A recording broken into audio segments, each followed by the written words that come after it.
So the interesting effect that I often see is this like super common that uh, somebody does something risky and they're successful with this particular outcome, and then they tell everybody else that this particular risky thing is the way that you should go. It's like very common, well-known phenomenon um, that we sort of talk about or think about in the social sciences, and it's really thinking about what is your probability of actually winning something, and often there's all these phenomena. One of them's like the hot hand phenomenon. You repeatedly believe that you have a hot hand. It's just random chance that often happens. We need to remember that a lot of the stuff that happens in our life is randomness, and so as an investor, we have to sort of think of that. Good morning. Or any particular thing. We're always investing in our life, right? Like, there's nothing different between making, an investment in our family and an investment in an S&P 500 index fund. We're always sort of picking and choosing the right mix of what we should invest in. And it's an interesting decision because we have a limited amount of resources that we need to distribute across all of the potential things that we can invest in, right? Like, if you think about a choice of should I invest in some, some stock, for example, or feed my kids, or feed myself, many of you probably understand what the investment should be and the sort of right choice it should be, but we're trading off in sort of short-term for long-term benefit from that, right? But then on top of it, a lot of us believe that we can make these sort of ultimate bets, I guess, right? Or, winning bets. And making those winning bets is really challenging. Nobody can sort of forecast where the future's going to go. You might think, oh, I'm going to invest in Walmart, for example, and you invest in Walmart, and things fall through, right? It doesn't work out. The stock doesn't go up like you thought it would. My wife and I kind of did the same thing this year because we invested broadly in S&P 500 index funds, and lo and behold, the stock market has gone down, and it looks sort of negative right now. So, we did lose some money on that bet. We were perhaps betting too short in that, or, not thinking long term enough. And we all make these sort of bets, and we have to realize that a part of what happens in our life is sort of just randomness, right? Like, there's a big chunk of it that's just plain old randomness that you can't explain. It just happens. And if you go into all of these kind of things acknowledging that there's randomness, when something bad happens, you sort of have a good grasp of it, a better grasp.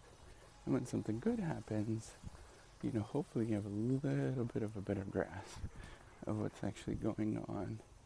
But we need to remember that of all parts of our life, in all areas, right, that there is sort of this random component that we can't explain. It's not clear. We can try to explain these things as best as we can, but we can't, right?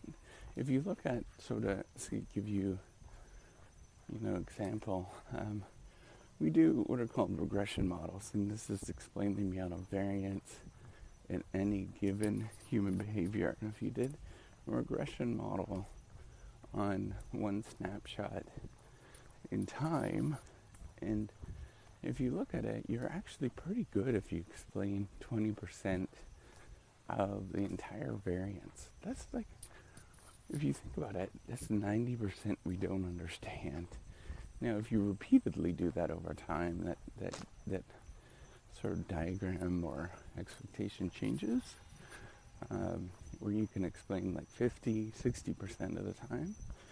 But, for the most part, there's a whole huge portion that we can never explain in any given variable. And that's including a bunch of variables.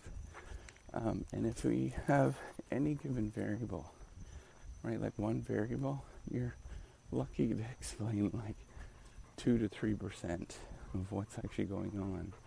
So that means that in proportion, the vast majority of what's going on is luck. It's you can't explain it. It's just a bunch of fuzziness, right?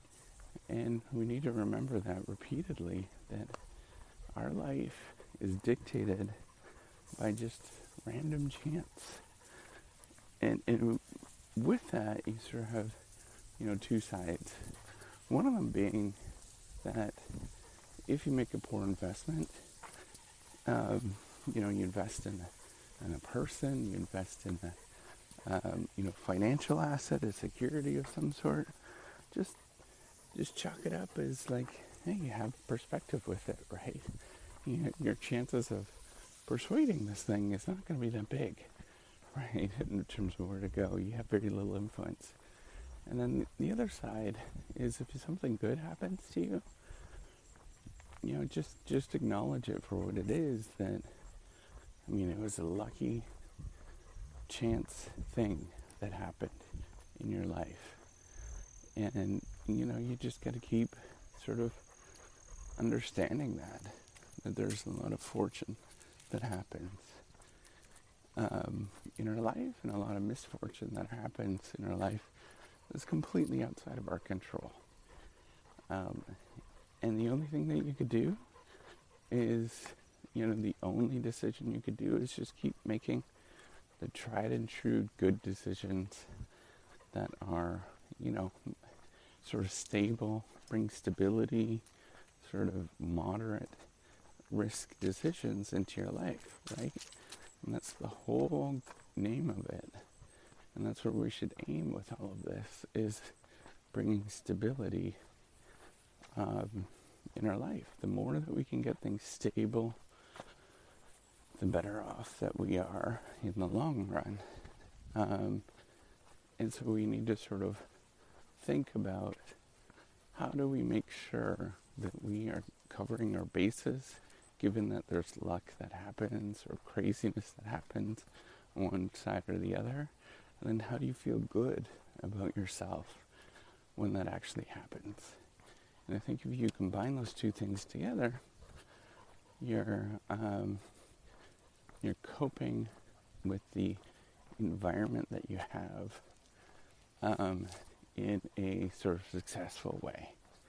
So with that, that's all I wanted to say. Take care and have a wonderful day. Bye.